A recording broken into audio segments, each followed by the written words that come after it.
চেষ্টা ও সংগ্রাম। আহমেদ সুমন।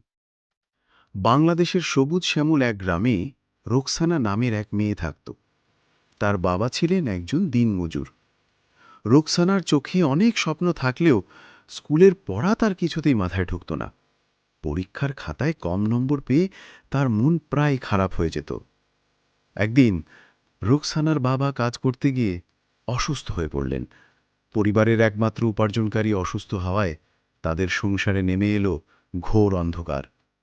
মায়ের চিন্তাক্লিষ্ট মুখ দেখে রুকসানা বুঝতে পারল যে এই অবস্থা থেকে মুক্তি পেতে হলে পড়াশোনা ছাড়া তার আর কোনো পথ নেই। সেই দিন থেকে রুকসানার এক নতুন সংগ্রাম শুরু হলো। সে দিনের বেলায় মায়ের সাথে ঘরের কাজে সাহায্য করত এবং গভীর রাত পর্যন্ত কুপির আলোয় পড়াশোনা করত। যে বিষয়গুলো সে বুঝত না সেগুলো বারবার চেষ্টা করে বোঝার চেষ্টা করত। তার এই একাগ্রতা দেখে স্কুলের একজন শিক্ষক রহিম সাহেব খুব মুগ্ধ হলেন। তিনি রোকসানাকে ডেকে বললেন, তোমার চেষ্টা আমি দেখেছি, ভয় পেও না, যেখানেই তোমার সমস্যা হবে আমি তোমাকে সাহায্য করব। শিক্ষকের সাহায্য পেয়ে রোকসানার সাহস আরও বেড়ে গেল। সে নতুন উদ্যমে পড়াশোনা শুরু করল।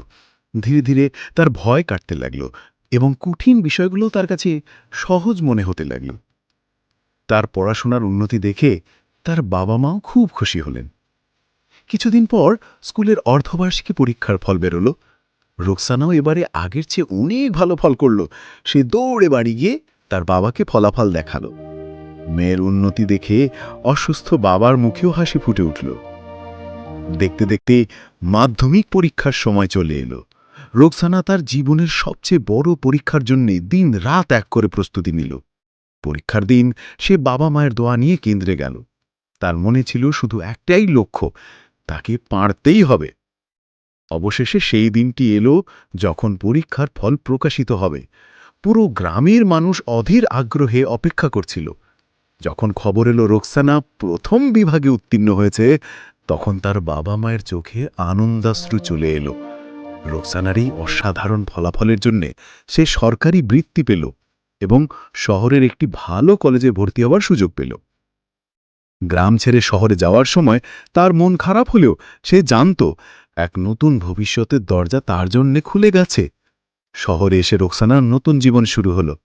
তার চেষ্টা ও সংগ্রামের গল্প গ্রামের অন্য ছেলেমেয়েদের জন্য অনুপ্রেরণা হয়ে রইল। রোকসানা প্রমাণ করে দিল যে কঠোর পরিশ্রম এবং দৃঢ় সংকল্প থাকলে যে কোনো বাধা অতিক্রম করা সম্ভব।